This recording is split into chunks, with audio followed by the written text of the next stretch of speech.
Hello, good morning everyone. Happy Saturday morning. So nag-andami kay ang akong hobby. Gusto mga ligog dagat. So muna nga mag-andam ko sa among pagka. Halina atong lantawon ang akong gi-prepare. Gabi is so nagbiko na ko daan para dadun sa dagat kay lami po ng biko sa dagat, labi na magsigig humol-humol. Okay, kutumon man jud ta so mo ning biko. And then nakaluto na po ko sa akong pansit, no? Kung pansit with hotdog. Unya nahuman na po kog hilis sa akong humba nga baboy. Unya nagpupos na po ko sa akong manok. Kaya ang akong humba kagulan ako og manok. Humbang baboy o manok with manok.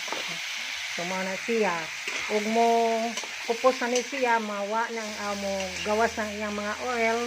So iabot ang oil usa na ko lunod sa kaning baboy.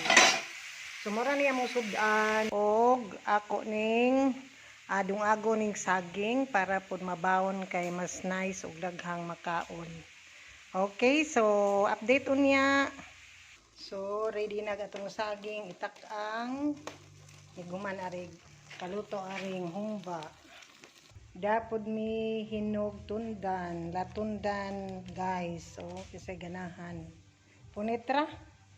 So ingani jud mi guys basta ingani jud mi basta maligog dagat, magluto jud, magandam kay sumupalit pa mas makatipid man gud ta og kitay mo luto niya.